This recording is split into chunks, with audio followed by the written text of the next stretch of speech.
Welcome to Nerdy Knots and Crafty Crosses, my lovely side quest stitchers, where we weave together storytelling and stitches.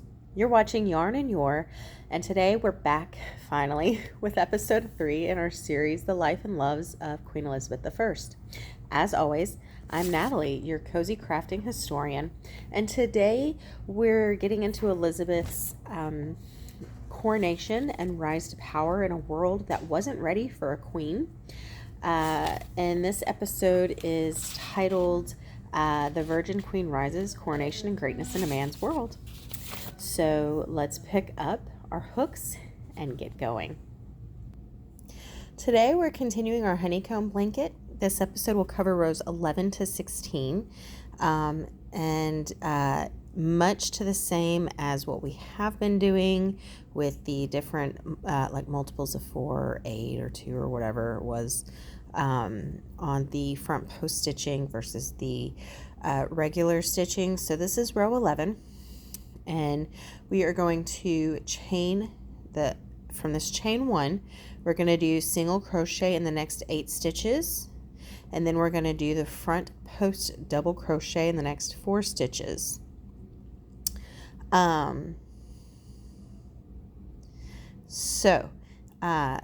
Just a refresher, because it has been quite a while, and my apologies on that. So we are going to go in this very first V or chain on the top and pull through, and then we're going to hook over or yarn over 1 and pull it through, and that's a single crochet. So you're going to do that 8 times.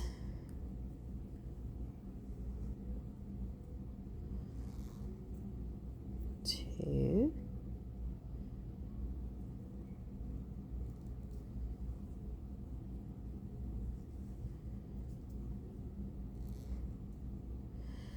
three,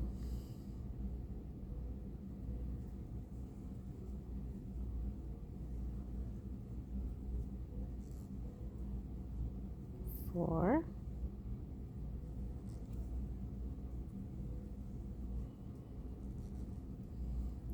5,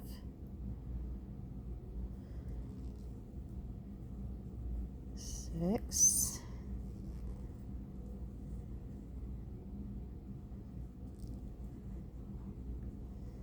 7,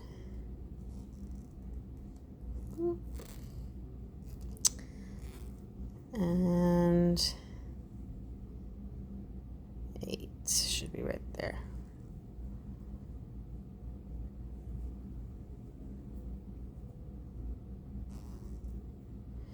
All right, and then we're going to do our front post double crochet in the next 4 post stitches.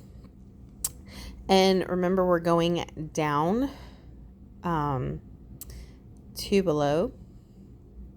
So we're not going to do it in this one. We're going to do it down here in this row. And to do the double crochet, you want to hook over once. We're going to go in this post right here. You're going around the post, hook over, pull it through that 1 loop, hook over again, pull it through just these 2, and then those 2, and that's your double post crochet. Okay, so you're going to do that 4 times, and you're going to skip the 4 stitches in the working row. So that means you're not going to come back behind yourself and work in these.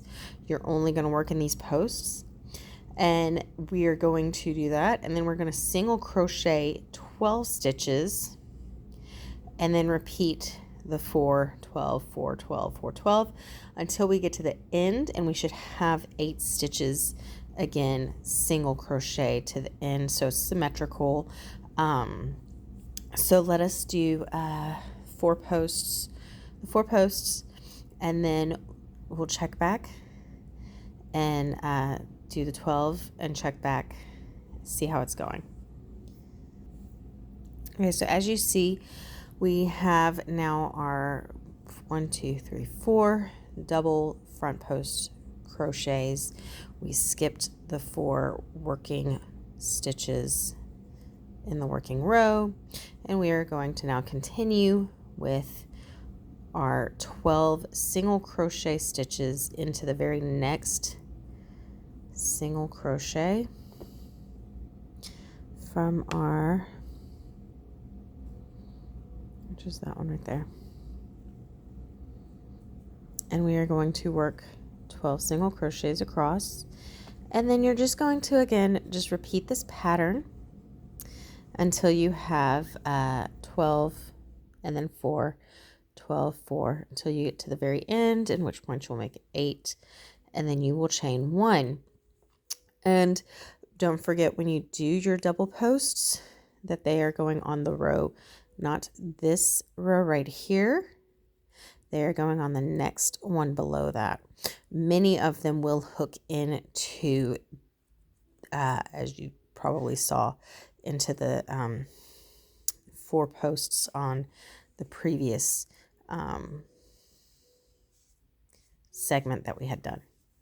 Okay, so we'll check back in after we've done, let's say about a set of 12 and another set of 4, just to see where we're at. Okay, so here's the 8 single crochets, the 4 double post, 12 single, the other 4 double posts. You're just going to continue that throughout. And again, with crochet, you might be ripping more than you are crocheting. And, you just got to trust the process. And if it ends up this pattern does not look like the picture that I saw from our pattern that we are borrowing, every piece is unique. It'll still be an interesting blanket. It may not be honeycomb, but it'll be definitely a unique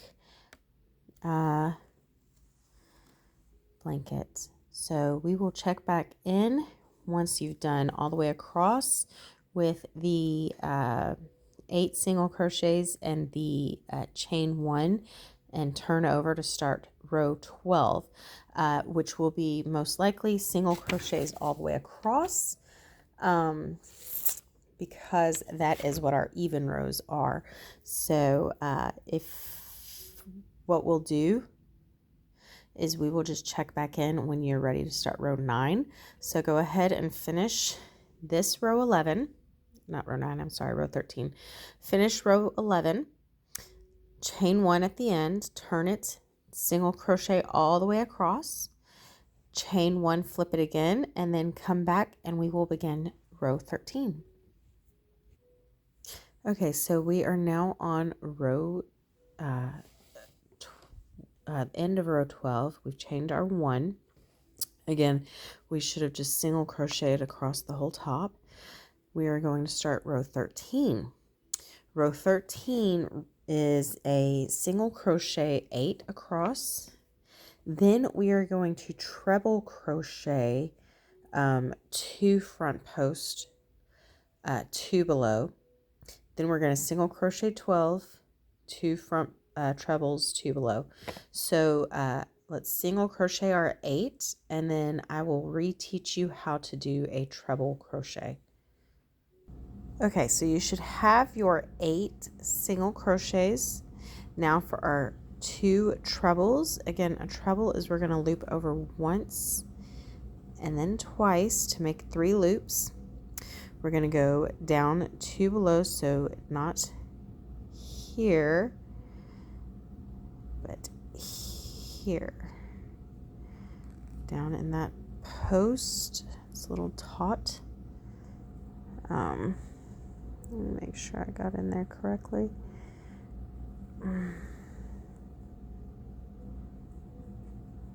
Okay, so not.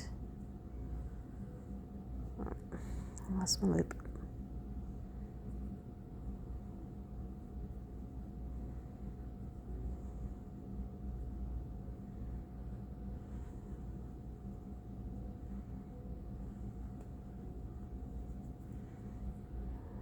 It's getting a little crazy to see these posts. Okay, so then we're going to pull through just the once, and we should have 4 on our hook. Loop over, go through 2. There should be 3. Go through 2 again, and then go through 2 again. And that'll give you a treble. So again, that's 1, 2, hook over, and sometimes I got to squish them down. And then we're going to go into the post down here. So you should have 4 loops on your hook. Loop over. Go through 2 only to leave 3 on your hook. Go 2. And then 2, giving you a nice treble post. And then you're going to go 12 through single crochet. Again, we're not going to go back and do these. So you're going to go through 12 to single crochet. And every 13th stitch, you're going to do the 2 trebles, 2 below. Then you're going to do 12 single, 2 trebles. And then we're going to finish again with the nice symmetry of 8 on the end. Then you're going to hook or chain 1, and then you will turn it around and do row 14, which will be single crochets. And that's when we'll come back to do some history about Queen Elizabeth is on row 14. So I will see you there.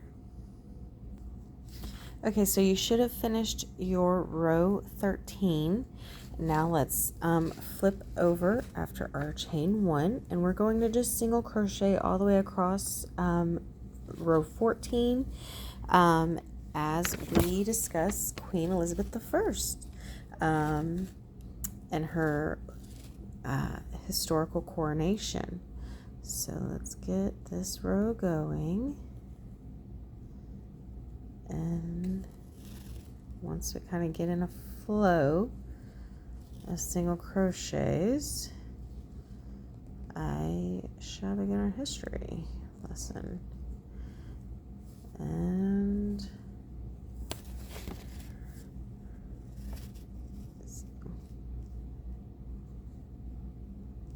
as y'all may or may not remember, I hate starting rows. There's nothing really, even after you've been doing the pattern for so long, there's just no really to grip and get going.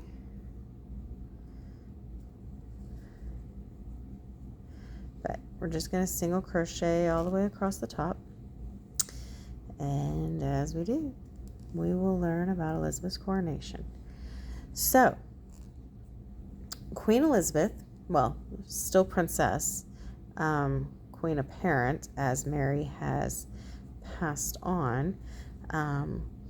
She is 25 years old when she does become queen in 1558 at her coronation. Her half-sister Queen Mary, the first, and I believe only actually, I don't think any one has named their firstborn daughters Mary since, because they don't want another Mary on the throne, since Bloody Mary gave such a bad example to, kind of scarred England. Anyway, she passes away. I believe it was like a stomach cancer or some sort of issue that she had. She was not herself quite that old yet either. Elizabeth is the only Tudor that actually, or Tudor child that actually lives well into her old age in that time period. Anyway, so she passes away, and Elizabeth ascends the throne with very little certainty about how she would rule.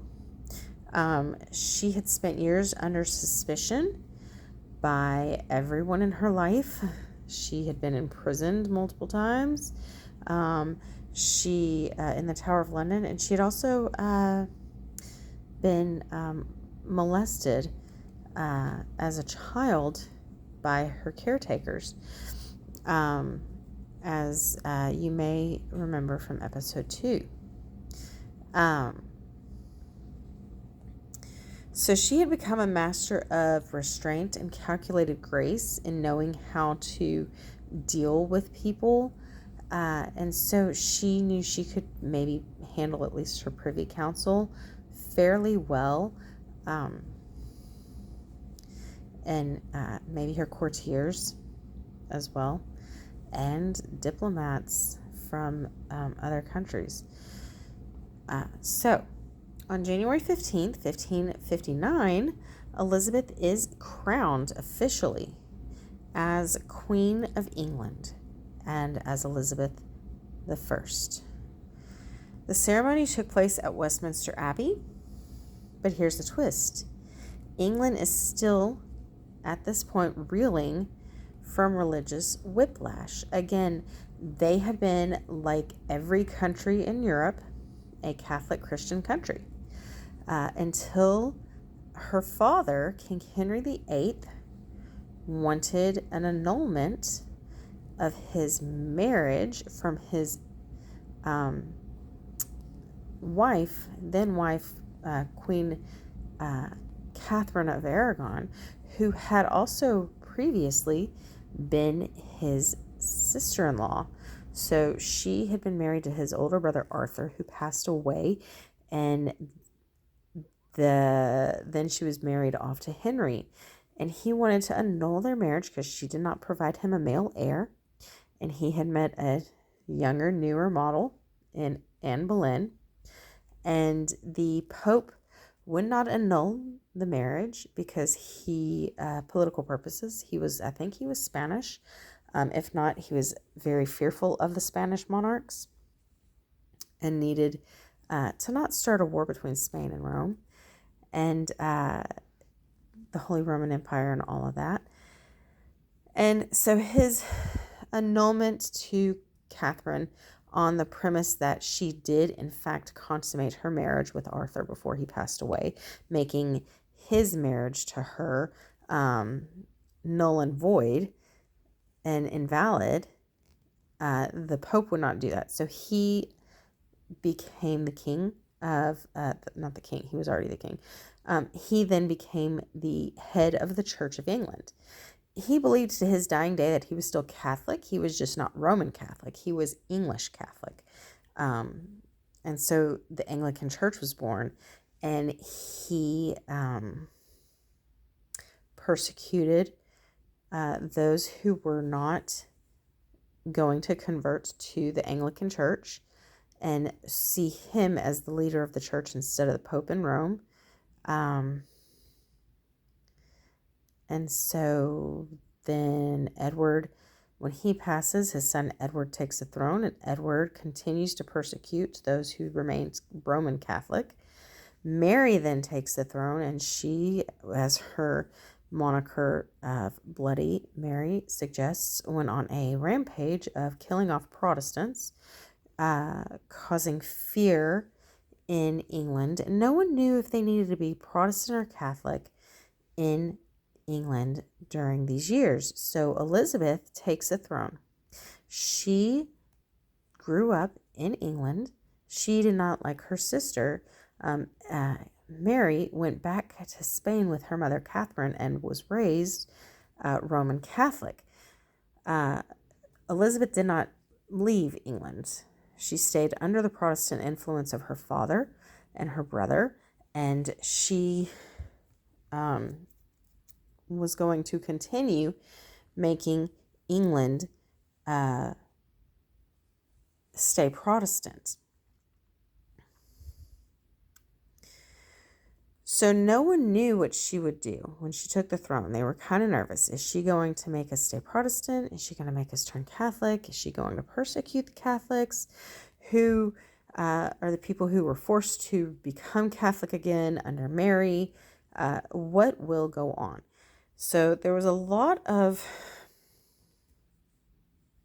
worry, not only from the actual citizens of England, but from, the Privy Council, diplomats across Europe,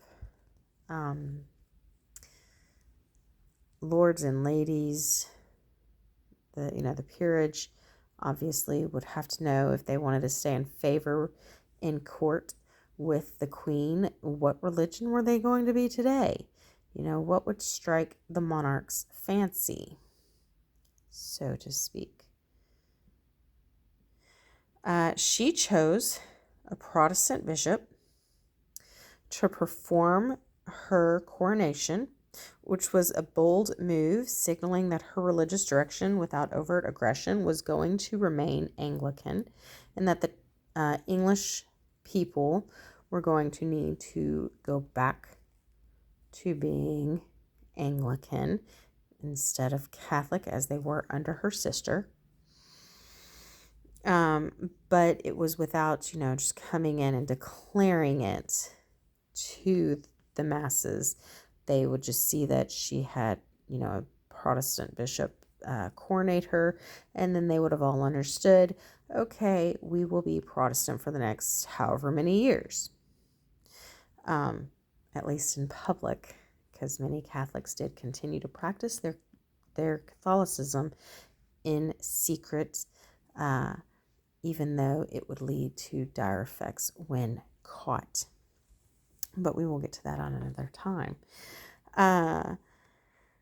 When she processed through London before her coronation, she deliberately wore a gown of cloth of gold over a white dress, symbolizing purity and wealth.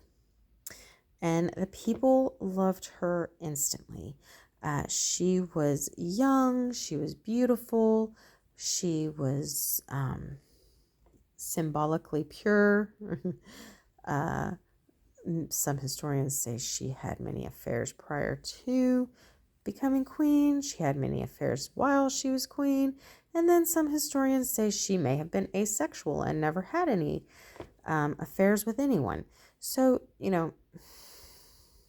it's kind of hard to tell when, it's 1559, 1600s, stuff like that. Pretty hard to know. But she did remain titled the Virgin Queen, and she never did marry. So I, will leave it for you to decide which historians may be closer to the truth. As you know, there was a lot of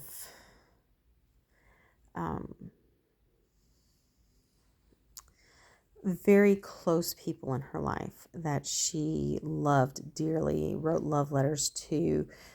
They were her favorites in court, things like that, that signal she may have actually had affairs.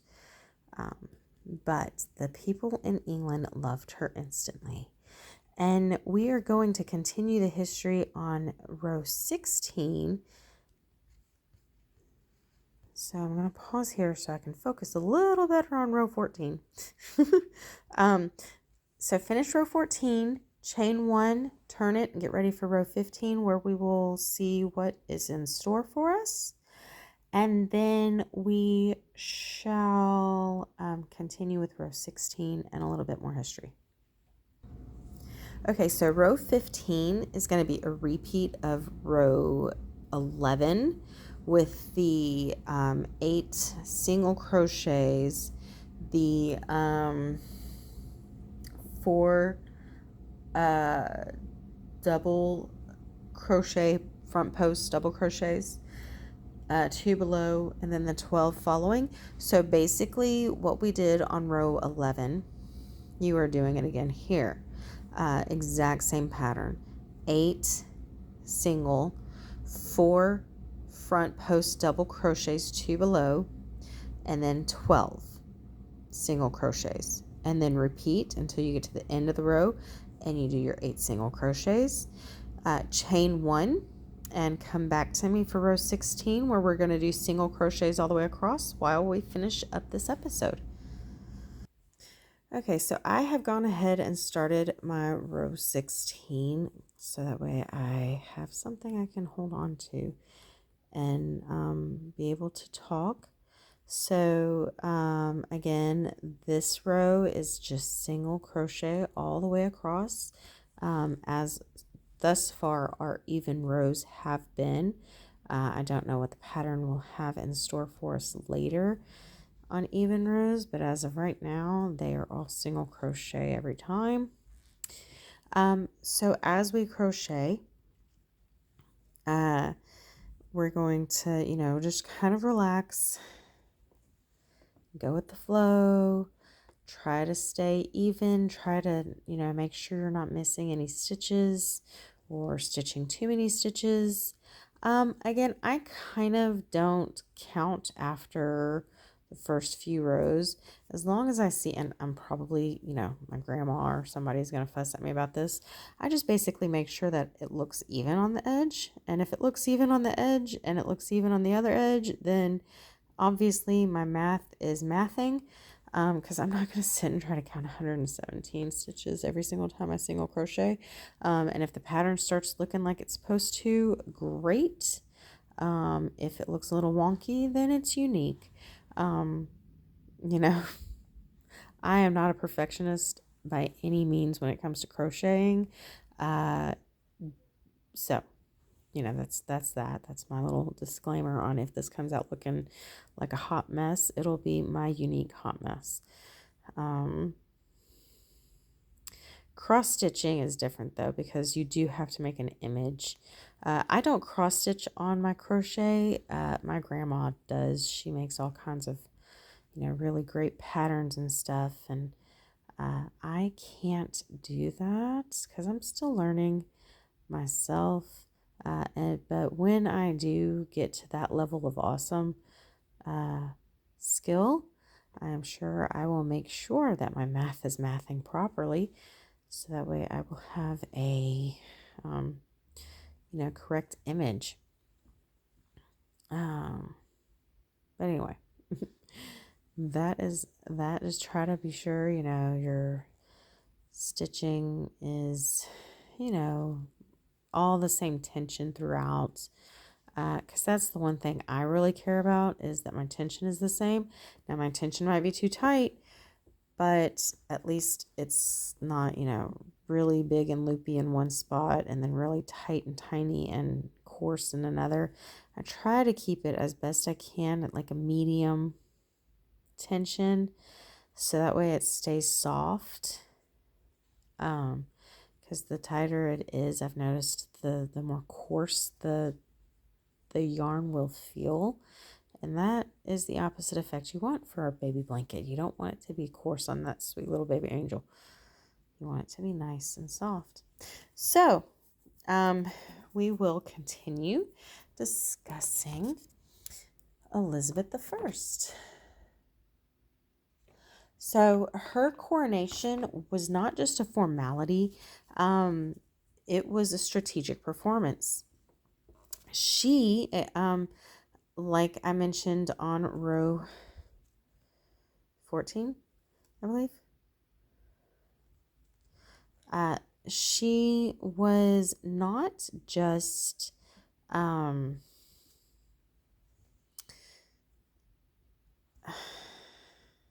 a single lady. I mean, she was. She may have had lovers. However, she kept that secret for the most part, or at least not to the public's knowledge. The peerage may have known, courtiers may have known, because some of them may have been vying for her love and interests. But she was very strategic in the fact that she came to her coronation as a single woman, which was not really heard of. Again, Mary I was not the first queen of England by any means, but the majority of the queens that had come to the throne were either regents to their sons, who would then later become king, or they came to the throne as with a male consort, to be also like doubly coronated. Upon her coronation, he would be coronated as either a king consort or something of that nature. She chose to not get married prior to her coronation. And I'm pretty sure the Privy Council had attempted ways of having her get married, or at least have a love match made, so that way she could be coronated, and then shortly thereafter married, and then shortly thereafter her spouse could be then coronated as a consort. She strategically did none of that, to the chagrin of her privy council for many years, even up to her death, because then of course she had no heir. And that caused a whole nother hot mess. And we'll get into that later. But she chose to go to the crown as a single woman with virginal status, at least to the eyes of the public. Again, with how she dressed to symbolize purity. Another reason she did that was so she could be referred to as like a virgin queen, and she could keep the Catholics on her side, even though she proved with her coronation that she was going to be coronated by an Anglican bishop, and that the Church of England would continue or would come back in full force. She needed Catholics on her side, and the Catholics venerate the Blessed Virgin Mary, and so she wanted to kind of emulate that.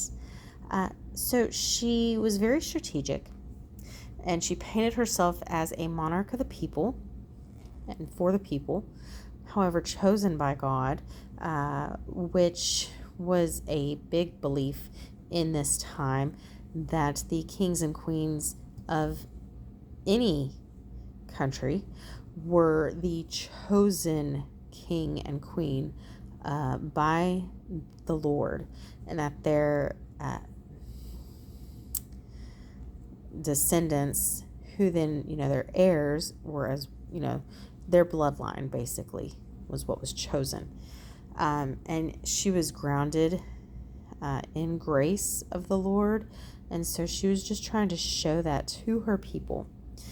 And so this woman, who again was only about 25 at her coronation, 25, 26, she showed the world that she could become a queen in a world that was ruled and built for and by kings, that she dared to wear that crown alone.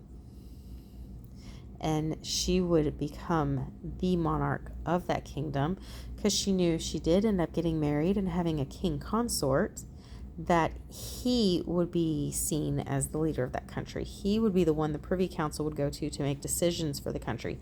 He would be the one that diplomats from other countries would go to speak about, making love matches with children, deals with land, money, trade, etc.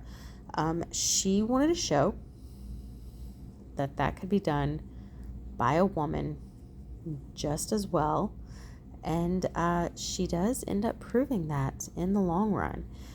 So this is just the beginning.